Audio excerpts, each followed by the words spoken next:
안녕하세요. 예, 참으로 또 이곳에서 하나님의 특별하신 부르심으로 이곳에 오신 여러분들을 뵙게 돼서 참으로 감사합니다.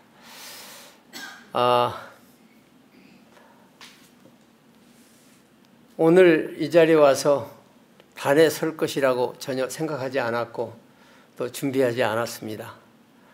근데 항상 마음속으로 존경하고 우리 사랑하는 최차선 원장님이 계실까 하는 그런 기대 반, 또 안 계실 수도 있겠다는 그런 마음으로 여기를 오게 됐는데, 오게 된 목적은 제 바로 위에 형님이 저보다 5살이 많으신데 그분이 한 30여 년 전에 돌아가셨습니다. 돌아가시고 지금 그 아래 조카딸이 있는데, 조카딸이 일요일 교회를 섬기고 있었어요. 그런데 며칠 전에 또 다른 조카가 자기 몸을 잘 관리하지 못해서 중환병에 걸려가지고 이제 유명을 달리했습니다. 그래 그 장례식장에 가서 조카를 만났는데, 만나서 조카가 그런 얘기를 해요. 장할아버지, 우리 딸이 여기 같이 와 있는 채연이라는 학생인데 무릎에 물혹이 생겨서 수술을 해야 될 거라고. 그래서 이 병원 저 병원 생각 중인데 서울대학병원으로 택했다고 그 얘기를 들었습니다. 그 얘기를 듣고 제가 가장 하고 싶었던 말이 자연치료를 하도록 해라. 몸에 손 대지 말고 하나님의 능력을 통해서 치료를 해라. 나를 치료하신 하나님께서는 네 딸 채연이도 능히 치료해 주실 것으로 믿는다. 그 얘기를 하고 이제 잠깐 저에 대한 그 치유 과정을 얘기를 했습니다.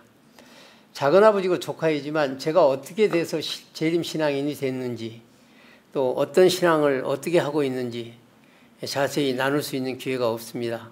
안식일이면 간혹 제 신앙의 일부를 메시지로 보내서 또 사진을 보내서 작은아버지의 삶을 이제 증거하고 있긴 한데, 이제 조카는 일요일 교회를 다니니까 마음속으로 어떻게 받아들였는지 이제 그건 조카의 몫이죠.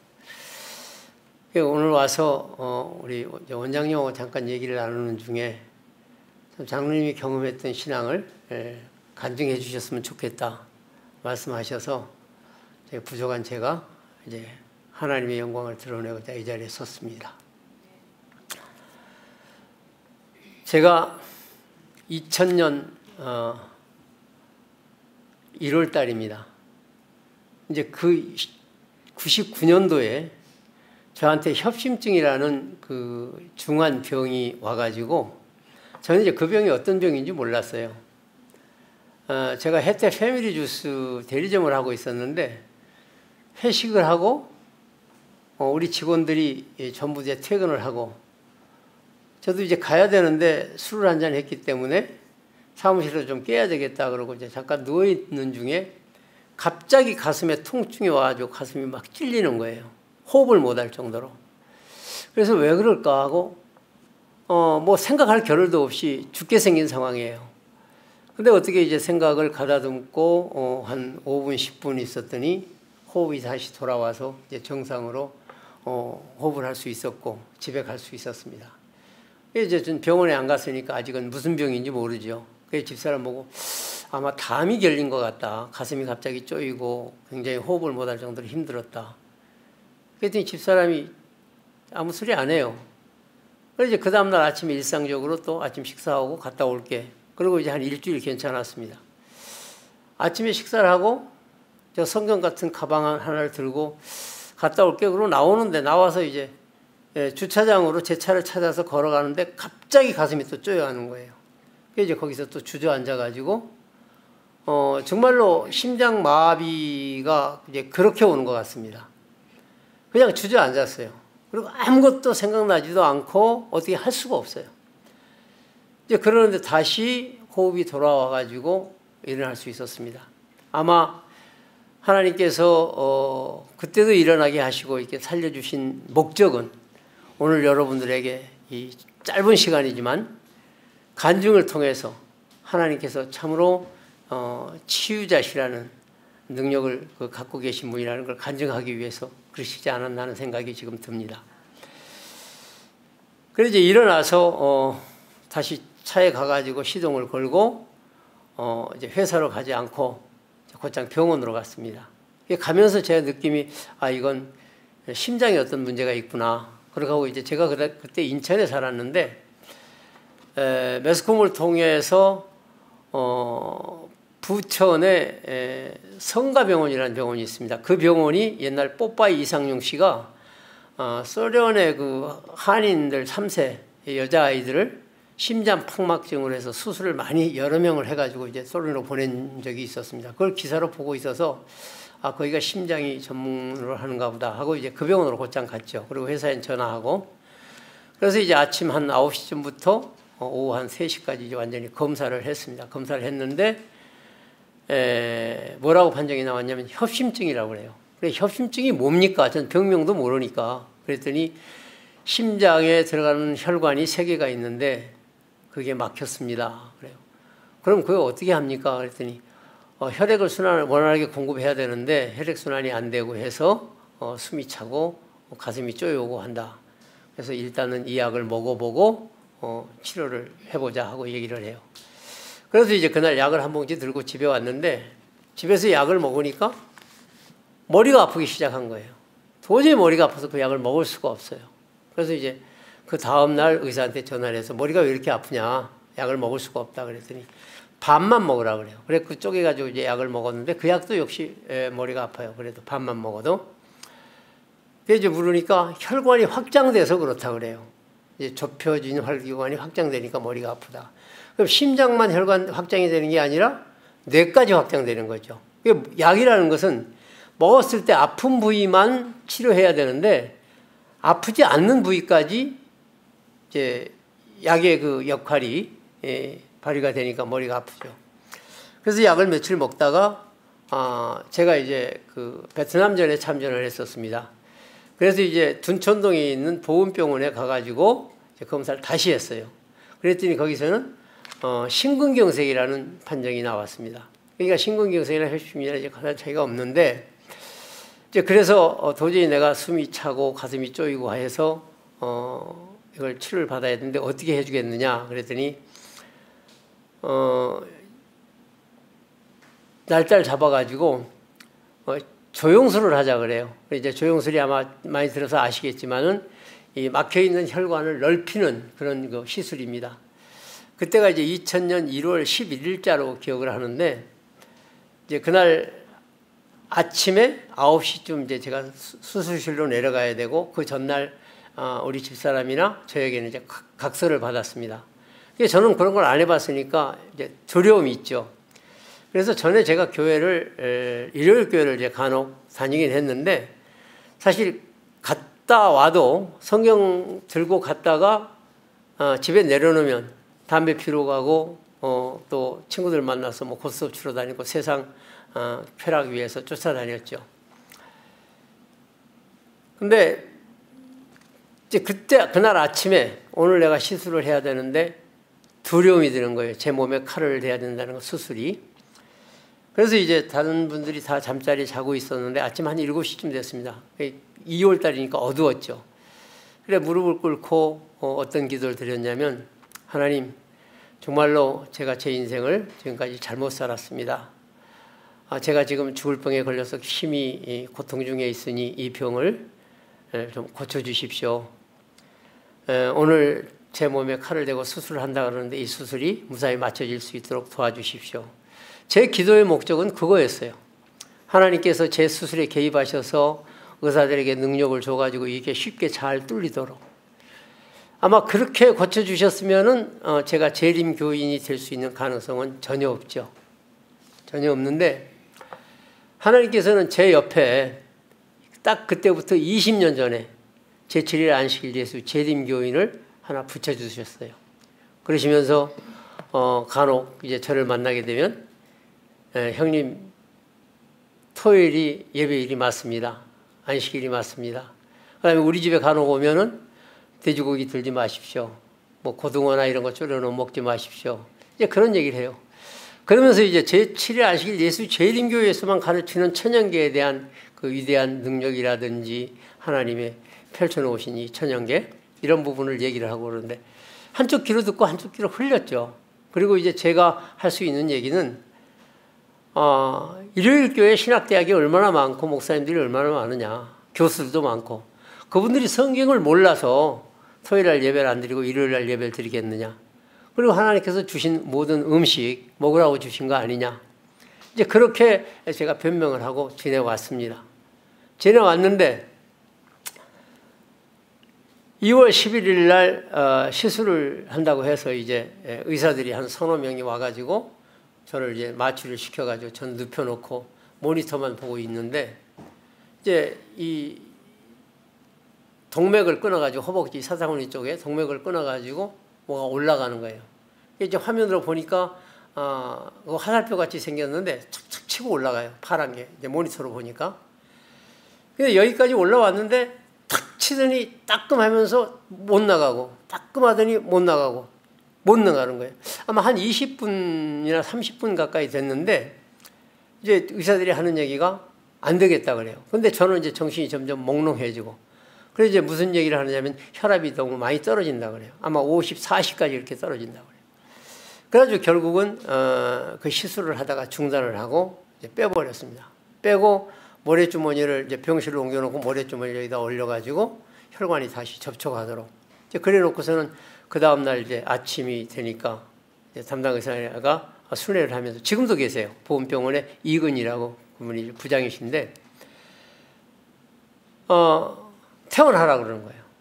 그래서 아니 고쳐지지 않았는데 퇴원하라 그러면 어떻게 하느냐 그랬더니 선생님이 지금 하실 수 있는 방법은 우리가 이걸 뚫기 위해서 노력했는데 그게 안 되고 만약에 최선의 방법이라 그러면 가슴을 열어서 막혀있는 혈관을 폐쇄시키고 다른 데서 혈관을 잘라다가 이걸 연결시키는 방법밖에 없다.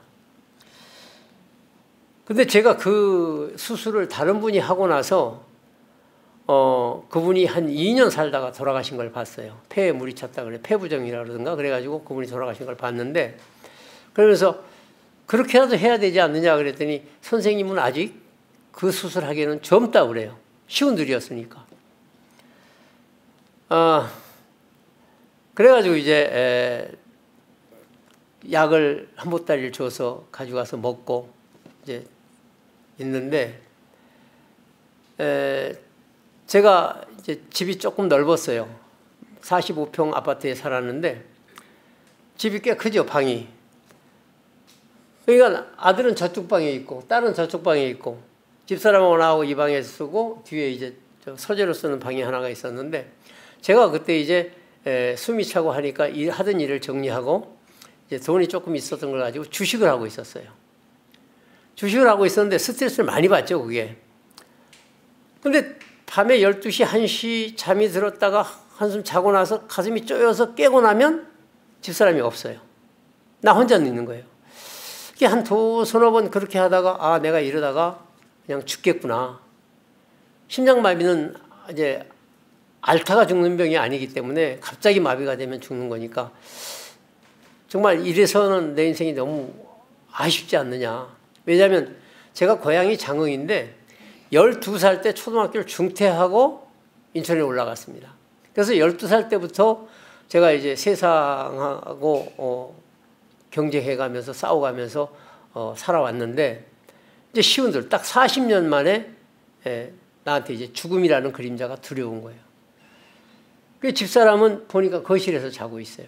그때 이제 집사람이 48인데 나하고 4살 차이니까 갱년기가 오니까 이제 방 안에 못 있고 밖에 있다 안에 들어왔다가 이제 그러는 거예요. 내 생각에 안 되겠다. 내가 아들 하나 딸 하나인데 하나라도 그래도 결혼이라도 시키고 죽어야 되지 않느냐. 그런 생각에 보건병원에서는 안 된다 그러고 그래 길병원에다가 이제 전화 연락을 했습니다. 길병원에다 전화 연락을 해서 이제 상황을 얘기했죠. 보건병원에서 이렇게 시술을 했는데 실패했다. 다시 한번 시술해보고 안 되면 가슴을 열고 나서 수술을 하자 그랬더니 그러면 언제 오셔서 시술을 하고 계획을 잡자 그래요. 그게 아마 4월 18일쯤 될 겁니다. 그런데 이제 4월 10일쯤 돼서 우리 그 동서가 왔어요. 동서가 이제 아까 말씀드렸던 제7안식 예수재림교회 그 동서인데, 저희 집에 딸이 7입니다. 처갓집에. 근데 그 동서가 막내예요. 이게 누구냐면은, 혹시 아실는지 모르겠습니다만, 여기 이제 김미 사모, 김철훈 선교사님, 전도사님이 우리 그 동서 조카 사위예요. 근데 이제 그 동서가 집에 왔길래 내가 그 얘기를 했죠. 야, 초이 아빠, 초이가 이제 미희 언니입니다. 나 도저히 못 견디겠어서 이러다 괜히 자다가 내가 죽을 것 같다. 길병원에 내가 예약을 해놨는데 가서 이거 다시 한번 시술해보고 안 되면 수술해야 되겠다 그랬더니, 형님, 수술은 맨 마지막에 하고 내가 한번 권하는 데 가보시겠어요? 그 얘기를 하더라고요. 지금까지는 내가 다른 소리를 듣고 무시했는데 그날은 나에게 뭔가 하나의 그 희망이 되겠다는 그런 느낌이 들었어요. 그래서 거기가 어딘데 그랬더니 하동이라 그래요. 거기 가서 뭐 하는 곳이야? 그랬더니 가보시면 압니다 그러더라고. 그래서 그래? 그럼 한번 가보지. 하동이 뭐 하는 곳인지 전 모릅니다. 그리고 최차순 집사님이 원장이신지 여기에서 어떤 능력으로 사람들을 고치는지 그거 모르고 그냥 가보자 그러니까 단순히 지푸라기를 잡는 심정으로 그냥 가보자 그러고 이제 왔습니다. 근데 올 때 이제 그 무렵에 그 언론에서 어떤 그 기사들이 간혹 났냐면 요양원인가 이런 곳에서 환자들을 감금해 놓고 좀 그 안 좋은 일들이 있었어요. 그래서 혹시 그런 곳은 아닌가 이제 그런 생각도 하면서 아까 제가 원장님한테 그 말씀을 드렸더니 웃으시던데, 제가 이제 그래도 조금이라도 해병대를 나왔고 월남전을 갔다 온 사람이 그런 데 가서 내가 뭐 피해를 당하고 오겠느냐. 그리고 이제 각오를 단단히 하고 왔습니다. 인천에서 아침을 먹고 이제 왔는데 점심을 안 먹었어요. 오다가 이제 전주를 해서 이렇게 이제 남원 구례 쪽으로 해가지고 왔는데 오후 한 3시쯤 도착한 것 같습니다. 3시쯤 도착을 했는데 누군가 봐가지고 그래도 장거리 여행을 왔으니까 점심 식사 했느냐 그런 얘기를 좀 하실 줄 알았더니 그런 얘기가 없어요. 이제 3시 좀 넘어서 원장님이 저하고 이제 면담을 하는데 왜 오셨냐 그래요, 선생님. 그래서 제가 참 죽을 병에 걸려서 호흡을 못하고 가슴이 너무 쪼이고 해서 왔습니다. 그랬더니 뭐라고 말씀하시면 선생님 병도 아닙니다 그래요. 저는 죽을 병에 왔는데 원장님이 말씀하신 건 병도 아닙니다. 사실 우리는 죽을 상황이지만 예수님이 오셨을 땐 병이 아니죠. 그렇게 하고 나서 저녁에 아마 어떤 과일을 주셨든지 제가 기억이 안 납니다. 바나나를 주셨는지 토마토를 주셨는지 그걸 주시면서 1시간을 먹으라고 그러셔요. 100번씩 씹으라 그러시고. 그 다음날 아침에 일어나니까 또 역시 과일이에요. 그리고 이제 나흘 동안을 이제 과일 금식을 했습니다. 근데 처음에는 이제 그게 과일 금식인지 몰랐죠. 과일만 주시면서 100번씩 씹으라 그러니까 바나나도 100번 씹고 토마토도 100번 씹고 그게 뭐가 되겠습니까? 물만 되죠. 그러시면서 이제 강의를 이제 여기 그때도 여기가 교회였습니다. 이제 말씀을 듣는데 뭐라고 말씀하시냐면 예수님을 만나면 사십니다고 말씀하시는 거예요. 예수님을. 제가 말씀을 공부한 것도 아니고 교회 다녀봐야 가방만 성경만 들고 왔다 갔다 했지 전혀 예수님하고는 관계없는 삶을 살았는데 예수님을 만나야 산다 그래요.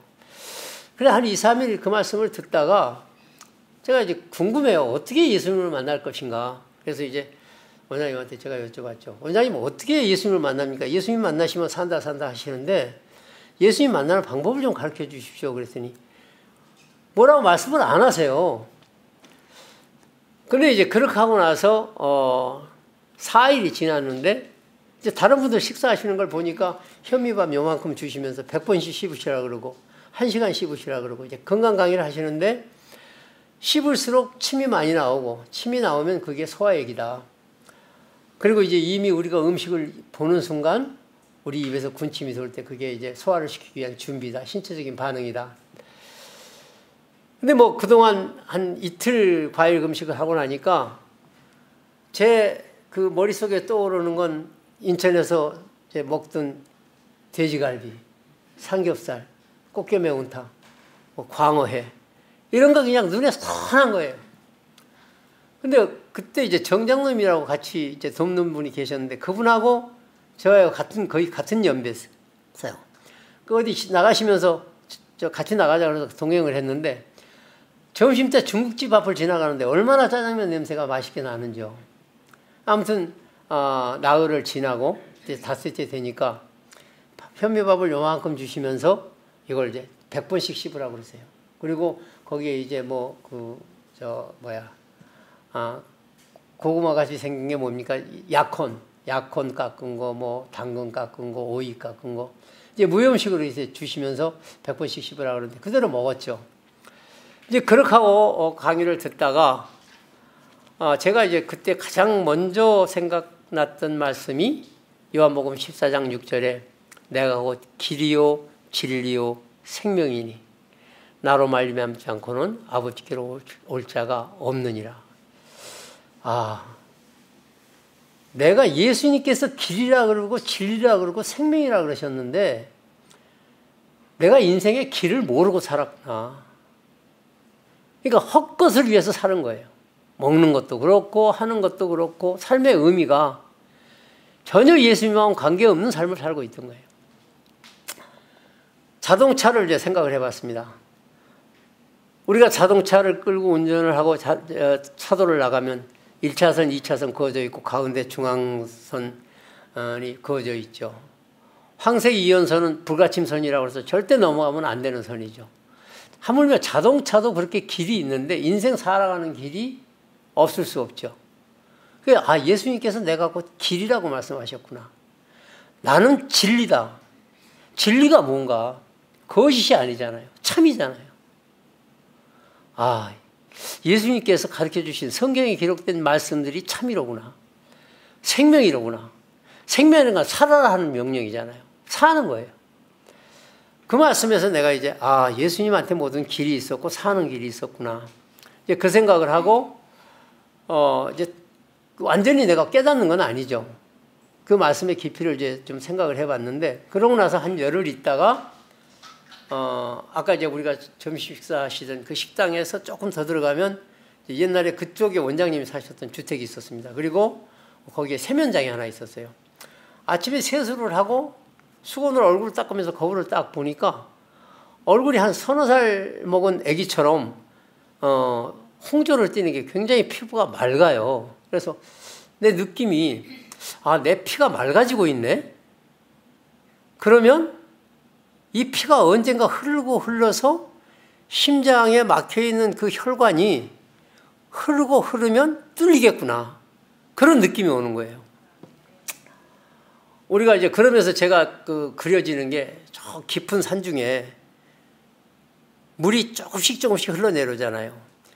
그 많은 물이 모여서 한강이 되고 바다가 된 것처럼 많은 물이 모여서 한강이 되지만 그 작은 골짜기에서 내려오는 물은 쫄쫄쫄쫄 흘러내려옵니다. 근데 우리가 사람이 건드리면 그 물건이 흙탕물로 뿌옇잖아요. 근데 그게 30분, 1시간 지나면 맑게 돼요. 그러면서 이제 그 느낌이 내 피가 여기서 먹는 걸로 인해서 맑은 걸로 만들어졌을 때 흐르면 언젠간 내 혈관 속에 끼어있던 노폐물이 깎여 나가고 결국 그게 혈관을 뚫어주겠구나. 그런 느낌이 생기면서 이제 여기 생활을 한 보름 정도 했습니다. 근데 이미 한 가지, 두 가지 깨달으면서 다 아는 것 같은 느낌이 들어가는 거예요. 그래서 내가 사람을 데려와야 되겠다. 그리고 이제 보름 있다가 인천으로 올라가가지고 제 이제 누님의 조카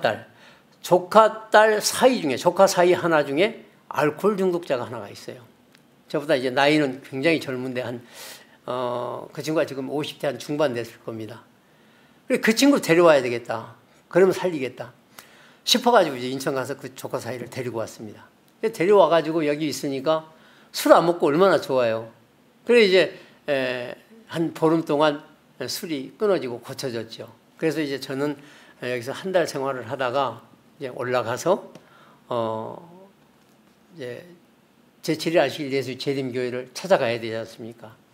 그래서 이제 우리 동서한테, 동서가 그때는 이제 인천에 살다가 안산으로 이사를 갔어요.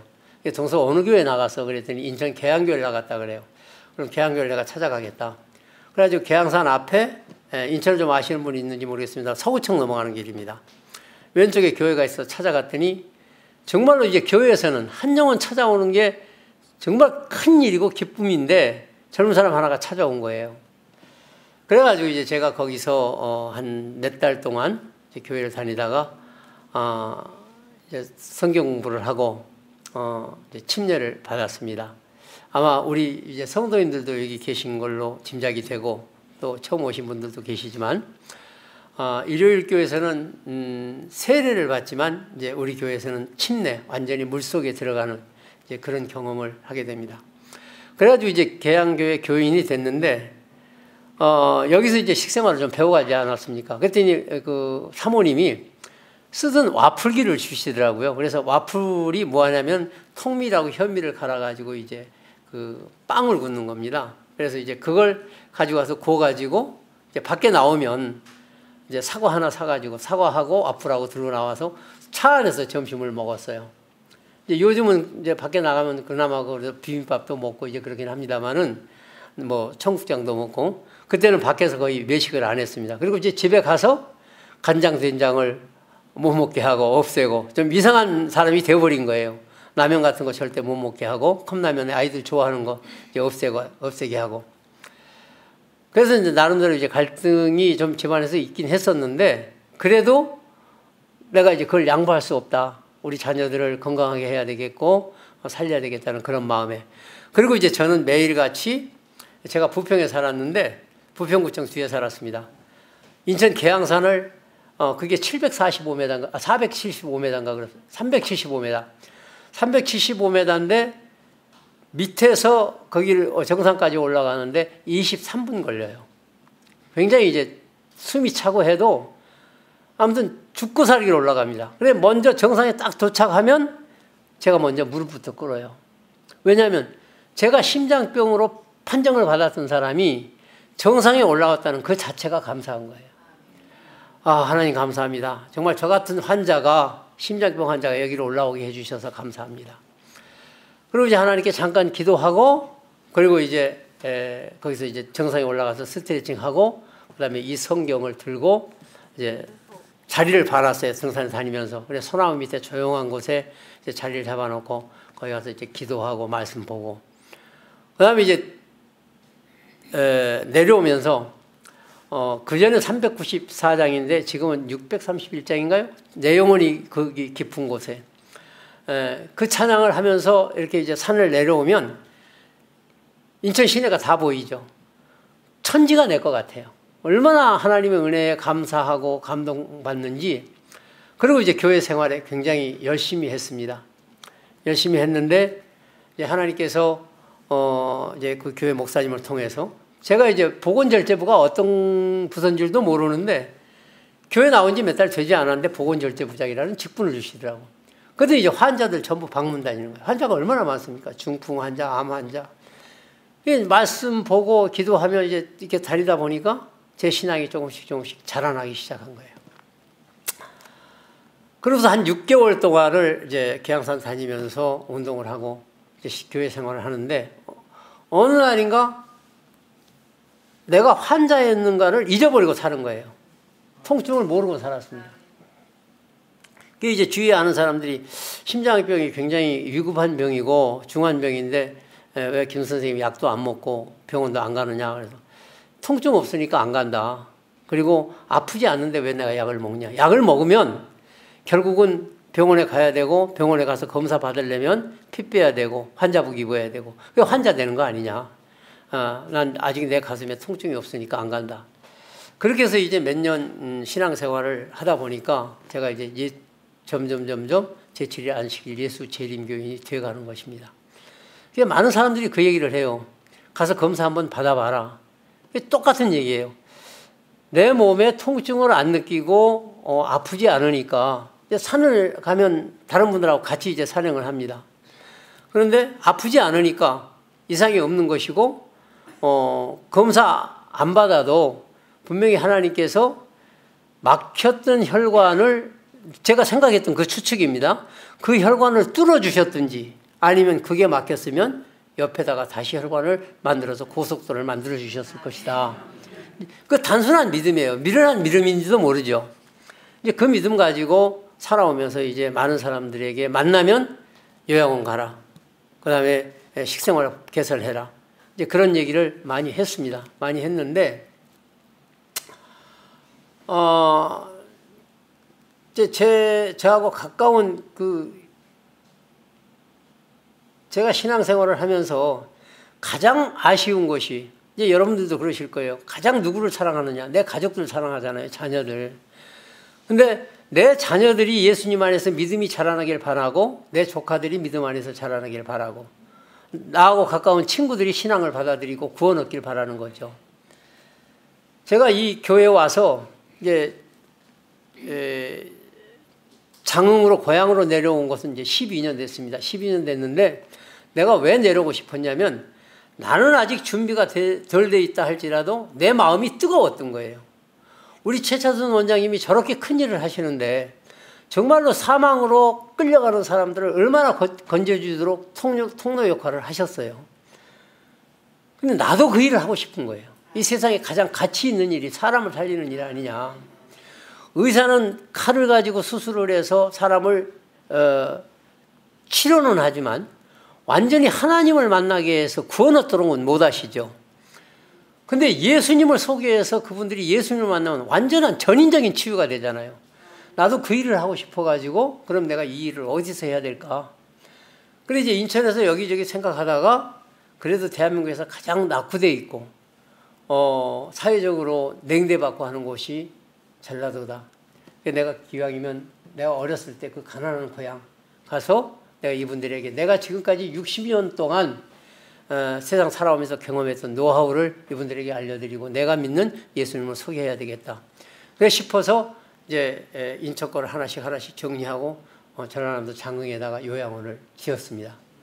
그래 이제 우리 이제 원장님한테 잠깐 말씀드렸더니 오시겠다고 그래가지고 와서 이제 축하해 주시고 기도해 주시고 그러고 갔는데, 나나 우리 집사람이 완전히 정말 성령 충만함으로 준비가 돼야 되는데 그런 준비가 되지 못해서 한 4년 하다가 집사람이 이제 안구 건조증이 걸렸어요.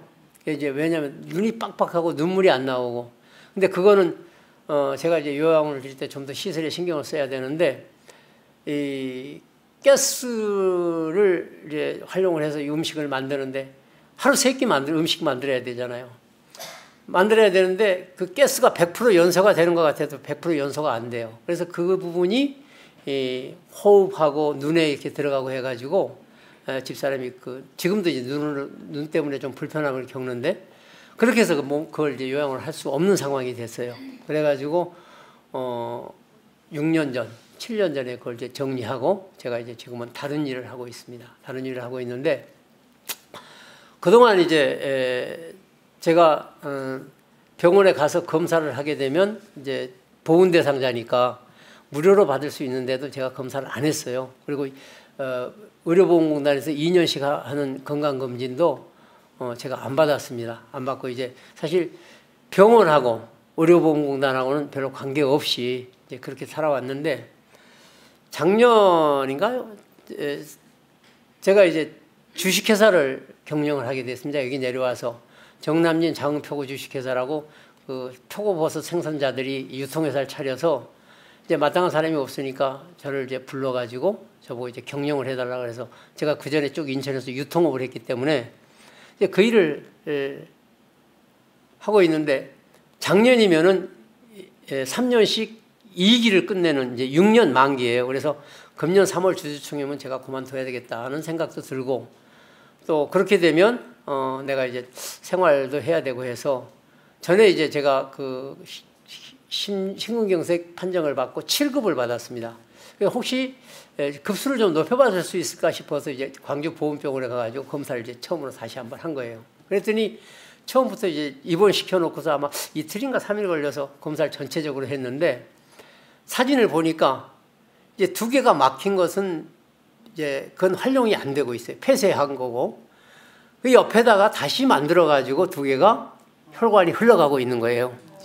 그러니까 그 말씀은 제가 지금까지 재림교회에 와가지고 재림교회 성도로서 이제 그 19년이 됐는데 19년 동안 신앙생활을 하면서 다른 분들에게 얘기했던 나 병원 가지 않는 이유가 통증 없으니까 안 가는 것이고 분명히 하나님께서 막힌 곳을 뚫어 놓으셨든지 고쳐주셨든지 아니면 혈관을 새로 만들어서 고속도로를 열어주셨을 것이다. 그러니까 지금도 뛰고 걷고 하는데 전혀 불편을 안 느낀다. 이제 그 얘기가 과학적으로 현실이 된 거예요. 제가 눈으로 확인할 수 있는 그런 기회가 된 것이죠. 그래서 이제 의사들이 무슨 얘기를 합니까? 저는 뭔가 혹을 좀 붙일까 싶어서 갔는데 오히려 혹을 붙일 게 아니라 선생님은 심장에 대해서는 전혀 염려하지 않아도 됩니다 하는 그 판정을 받고 이제 집에 와서 지금도 이제 생활을 하고 있습니다만은 이제 치과에 가느라고 이제 병원에 갔고 언젠가 이제 늑골이 한번 부러져 가지고 시골에 와서 병원에 다녔지 제가 어떤 가지고 있는 속의 질병을 가지고 병원에 간 적은 없습니다. 아무튼 제가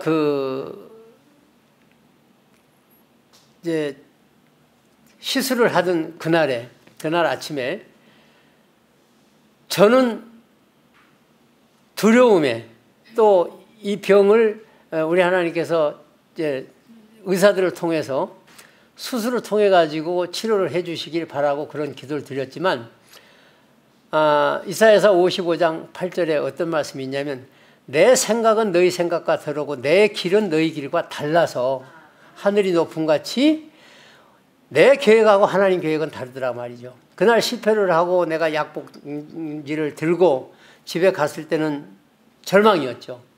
그리고 이제 인간적으로 해결할 수 있는 방법이 없었을 때 돈으로 해결하고 사람에게 내 몸을 맡겨서 수술을 하려고 생각했지만 하나님께서는 더 좋은 가장 좋은 안전한 길을 준비해 주셔서 제가 이곳에 와가지고 우리 원장님을 통해서 예수님을 만나고 지금까지 하나님의 능력 안에서 이렇게 이제 병원 안 다니고 건강한 몸으로 여러분들을 뵙게 됐습니다. 우리 조카가 저를 만나서 이제 며칠 전에 그 상가집에서 그런 얘기를 해요. 우리 채연이를 수술을 하려고 맘먹는데 또 한 가지 뭐가 걱정이냐면 수술하게 되면 여자아이니까 흉터를 걱정하더라고. 하나님한테 와서 하나님으로부터 치료를 받으면 흉터가 있습니까? 없습니까? 없죠. 언제나 치료죠. 하나님은 우리 손녀딸의 무릎을 치료하실 뿐만이 아니라 영적인 문제까지도 완전히 해결을 하세요. 예수님 안에 오시면 가난도 질병도 가정의 모든 불화도 모든 문제가 다 해결되세요. 예수님은 그래서 이 땅에 오셔서 저와 여러분을 육적으로 영적으로 온전히 완전케 하시기 위해서 오신 거예요. 제가 이제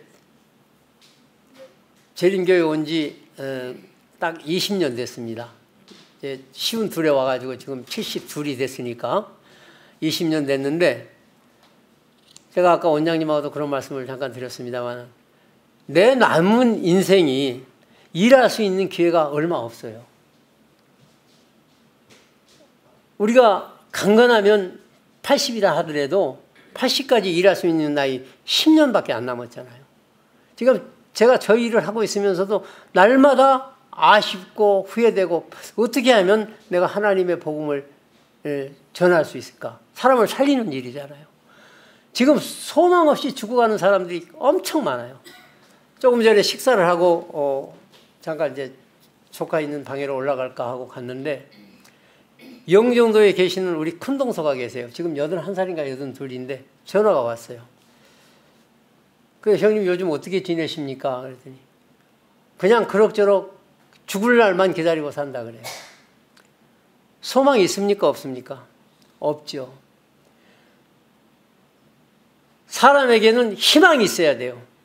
저와 여러분에게는 희망이 있습니다. 여러분들 여기 오셔서 그냥 보내신 게 아니에요.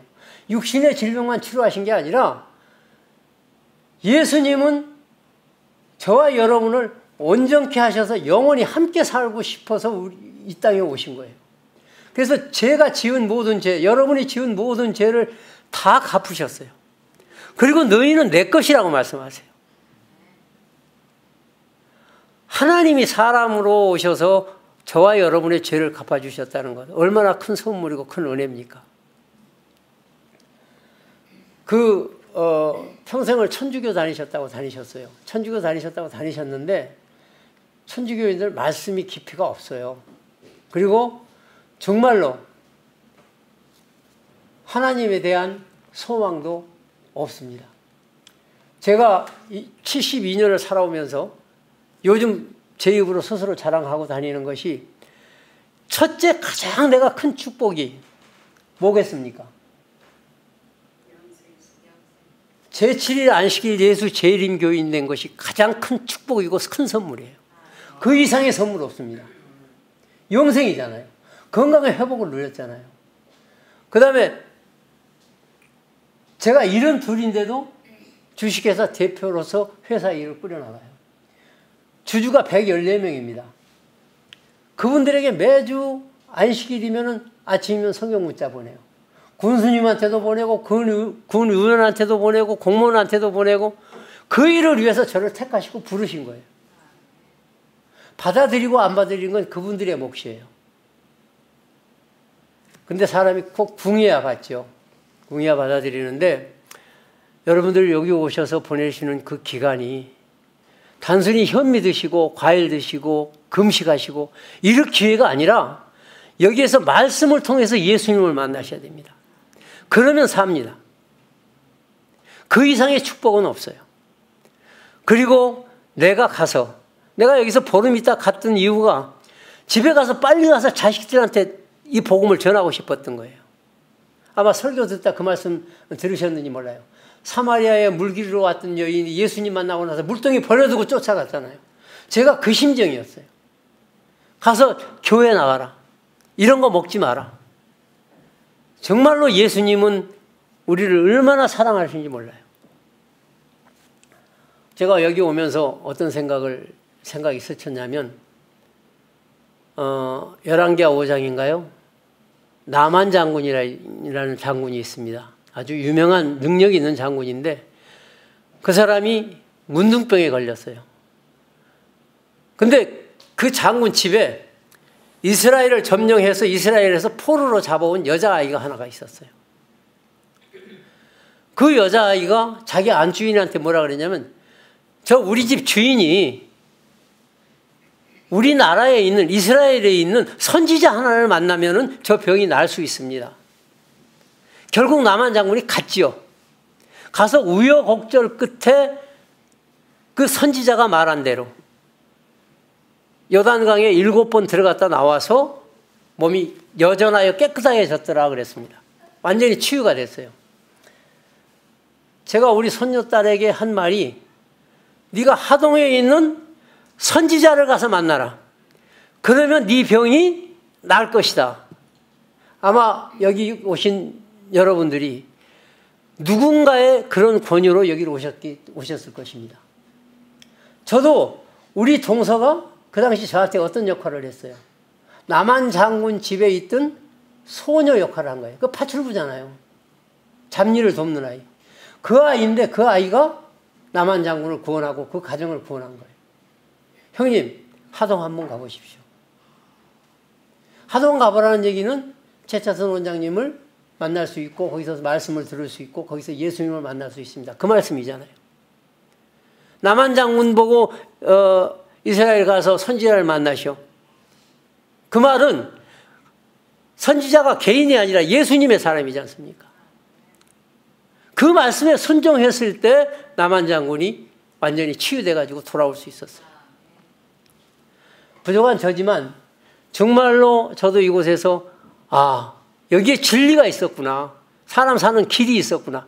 그걸 발견하고 제가 집에 들어가서 그나마 정말 온전하게 예수님 말씀에 순종하지 못하지만 그래도 지키면서 교회를 섬기고 성도들을 섬기며 살아오고 있기 때문에 하나님께서 오늘 이런 기회를 주셨습니다. 각자가 가지고 계신 병명도 다를 것이고 증상도 다를 것이고 또 아픔도 다르실 수 있습니다. 그러나 예수님이 치료하시는 방법은 어느 누구나 똑같아요. 모든 병자들, 요한과 베드로가 교회 갈 때 나면서 안진병이 된 자가 구걸하고 앉아 있었잖아요. 그 안진병이는 1,000원, 2,000원, 10,000원 던져주기를 바랬지만 그 종들은 예수님의 영광을 위하여 일어나 걸으라 말씀하셨어요. 그 말씀의 능력이 있었어요. 근데 그 안진뱅이가 들고 일어났잖아요. 말씀을 의지해서 일어났잖아요. 아마 여기에 계신 우리 환우분들 또 우리 성도님들 정말로 때로는 이제 제가 여기 자주 오고 싶었는데 못 왔습니다. 와서 좀 며칠 쉬었다 가면 참 좋겠다 하는 생각을 하면서도 이제 삶에 바쁘다 보니까 이제 못 왔는데 여기에 계시는 동안 정말로 우리 좋으신 예수님 만나셔서 그분은 바로 생명이세요. 우리에게 복의 근원이 되세요. 그래서 여러분들이 가지고 계신 모든 질병들이 예수님의 능력을 통해서 치유받고 또 여러분들을 통해서 저와 여러분들 하나님께서 만드시고 부르신 것은 선한 일을 위해서 부르신 거예요. 베드로전서 2장 9절에 그런 말씀하셨죠. 너희는 왕같은 족속이요 거룩한 나라요 그의 소유된 백성이니 너희를 불러낸 것은 그 어두운 데서 불러낸 것은 하나님의 아름다운 덕을 선전하게 하려 하심이라 그러셨습니다. 그러니까 저와 여러분들의 삶이 예수님을 통해서 예수님께 영광이 되고 또 저와 여러분의 그 이웃들에게 기쁨이 되는 그런 생애가 되시기를 바라면서 말씀을 줄이겠습니다. 감사합니다.